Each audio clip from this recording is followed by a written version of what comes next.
Hello students, अब हम start कर रहे हैं चैप्टर 14 जिसका नाम है सांख्यिकी। सांख्यिकी को समझने से पहले हम ये समझते हैं कि आंकड़े क्या होते हैं जो सांख्यिकी में हम पढ़ेंगे। आंकड़े होते हैं एक निश्चित उद्देश्य से एकत्रित किए गए तथ्यों या अंकों को। हम अपनी डेली लाइफ में बहुत सारे आंकड़े इस तरह से इकट्ठे करते हैं, जैसे क्लास में डेली अटेंडेंस लगती है। अटेंडेंस का मतलब क्या है कि हम ये देख रहे हैं कि कितने बच्चे आज प्रेजेंट हैं, कितने बच्चे आज एब्सेंट हैं। तो ये भी क्या है, उस क्लास के आंकड़े कि कितने टोटल स्टूडेंट्स हैं, उनमें से आज कितने प्रेजेंट हैं, कितने एब्सेंट हैं। इसी तरह से क्लास में अगर टेस्ट होता है तो हम बच्चों के मार्क्स लिखते हैं, तो वो भी हम क्या कर रहे हैं, आंकड़े इकट्ठे कर रहे हैं। तो किसी ना किसी निश्चित उद्देश्य से अटेंडेंस लेने का उद्देश्य क्या है हमारा, कि हमें पता होना चाहिए कि आज क्लास में कितने बच्चे प्रेजेंट हैं। मार्क्स की लिस्ट बनाते हैं हम कि पता होना चाहिए कि क्लास में बच्चों के कितने कितने मार्क्स आए हैं। तो किसी उद्देश्य से जब आंकड़ों को हम इकट्ठा करते हैं और उन आंकड़ों का जो अध्ययन करते हैं, वो आंकड़ों का जो अध्ययन है वो सांख्यिकी में किया जाता है। तो इन आंकड़ों से अर्थपूर्ण सूचनाओं का अध्ययन सांख्यिकी में किया जाता है। अब जो हम आंकड़े इकट्ठे करते हैं वो दो तरह के होते हैं। एक होते हैं प्राथमिक आंकड़े और एक होते हैं गौण आंकड़े।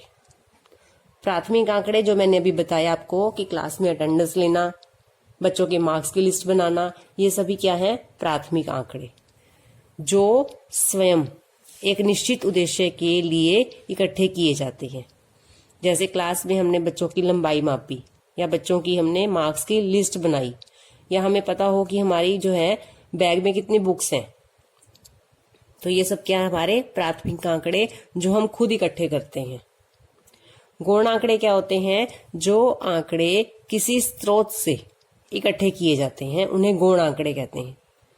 जैसे समाचार पत्रों से हम कोई लिस्ट उठाते हैं कि आज पेपर में ये आया है कि कौन से शहर का टेम्परेचर कितना रहेगा। तो हमने जो ये आंकड़े इकट्ठे किए कि टेम्परेचर कितना रहेगा या कहाँ कहाँ बारिश होगी, तो ये क्या है, गौण आंकड़े। ये हमने समाचार पत्रों से या टेलीविजन से या किसी मैगजीन से इकट्ठे किए हैं, इन्हें कहते हैं गौण आंकड़े।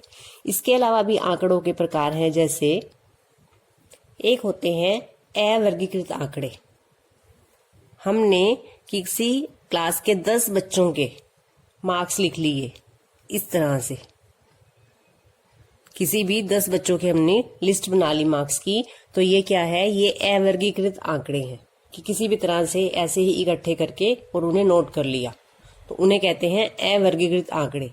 एक होते हैं वर्गीकृत आंकड़े, जैसे मान लो पूरी क्लास में 40 बच्चे हैं और हमने उसकी एक सारणी बनाई है। सारणी कैसे बनाई है हमने, कि 0 से 20, क्या मतलब है इसका, कि 20 से कम नंबर वाले बच्चे क्लास में 40 में से 5 बच्चों के हैं, 20 से 40 8 बच्चों के हैं। तो इस तरह से जो सारणी बनाकर आंकड़े इकट्ठे किए जाते हैं, इन्हें कहते हैं वर्गीकृत आंकड़े। अब हम अपने 14 चैप्टर में इसी तरह से सारणी बनाना सीखेंगे, अवर्गीकृत आंकड़ों को सारणी में बदलना सीखेंगे। स्टार्ट कर रहे हैं एक्सरसाइज 14.2 का क्वेश्चन फर्स्ट।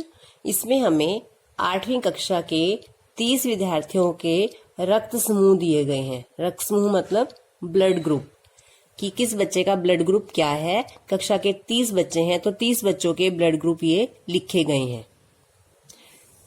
ए ब्लड ग्रुप है, बी भी है, ओ भी है, और एक ब्लड ग्रुप यहाँ पे ए भी दिख रहा है। तो सबसे पहले हमें, जब हमने सारणी को देखना है, सारणी को बनाने के लिए इन आंकड़ों में देखना है कि हमारे पास क्या क्या है। हमारे पास यहाँ 4 तरह के रक्त समूह हैं। इन आंकड़ों को हमें एक बारंबारता बंटन सारणी के रूप में प्रस्तुत करना है।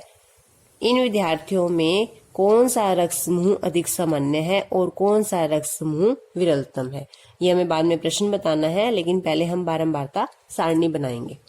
तो बारंबारता सारणी बनाने के लिए हमें इस तरह से 3 कॉलम बनाने हैं सारणी के लिए। पहले कॉलम में हम लिखेंगे रक्त समूह, यानी कि जो ये आंकड़े हैं किससे संबंधित है, रक्त समूह से। और फिर लिखेंगे बारंबारता, और बीच में हमारा आएगा मिलान चिन्ह। तो देखते हैं हमने क्या करना है। रक्त समूह हमारा ए है, पहले लिख लेते हैं कौन कौन से रक्त समूह है। बी है, और विद्यार्थियों में ओ रक्त समूह है, और एक ए बी रक्त समूह है। ये 4 तरह के रक्त समूह है।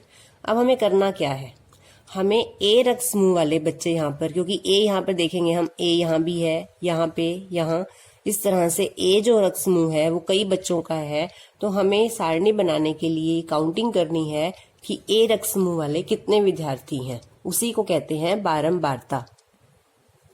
अब मैं यहाँ गिन रही हूँ कि ए रक्त समूह वाले कितने विद्यार्थी हैं। तो ये 1, और जिसको मैं गिनती जाऊंगी उस पर हमने निशान लगाते जाना है।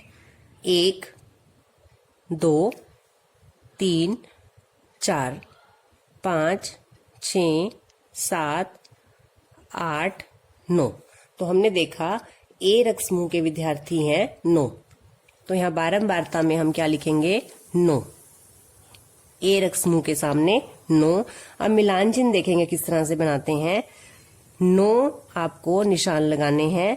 इसके लिए आपको 4 निशान लगातार और 5वां निशान इसके ऊपर लगाना है। तो ये हो गए 5, 4, 5। अब मैं जो 9 बनाने थे 5 बन गए, 6, 7, 8, 9। अगर 5वां होता तो वो इसके ऊपर, यानी 4 लगातार लगाने हैं और 5वां उसके ऊपर। अब मुझे क्या गिनना है, बी रक्त समूह के विद्यार्थी। तो फिर से गिनेंगे, 1, 2, 3, 4, 5 और 6। तो बी रक्त समूह के कितने विद्यार्थी हैं, 6।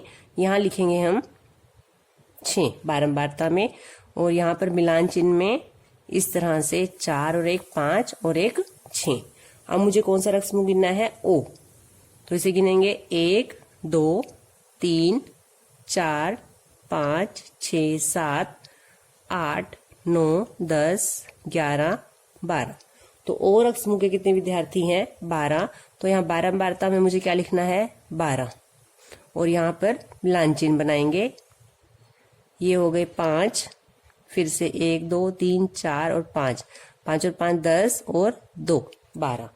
अब मुझे ए बी रक्त समूह के विद्यार्थी गिनने हैं। 1, 2, 3। तो 3 विद्यार्थी हैं जिनका रक्त समूह ए बी है, और यहाँ पर मिलान चिन्ह में 1, 2, 3। और एक बार आप ये जरूर देखेंगे कि यहाँ पर सब पर निशान लग गया है, यानी आपने सभी को काउंटिंग में ले लिया है, ताकि कोई विद्यार्थी रह ना जाए। और उसका एक तरीका और भी है कि हम यहाँ पर इनका टोटल करेंगे विद्यार्थियों का। ये बारंबारता मतलब क्या है, विद्यार्थियों की संख्या।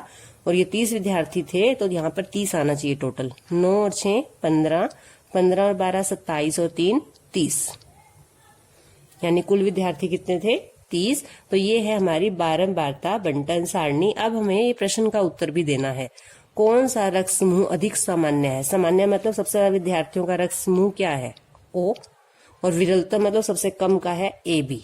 तो क्या लिखेंगे, सामान्य रक्त समूह। यहाँ पे आप लिख के दिखाओगे, सामान्य रक्त समूह। कौन सा देखा हमने, ओ, और विरलतम रक्त समूह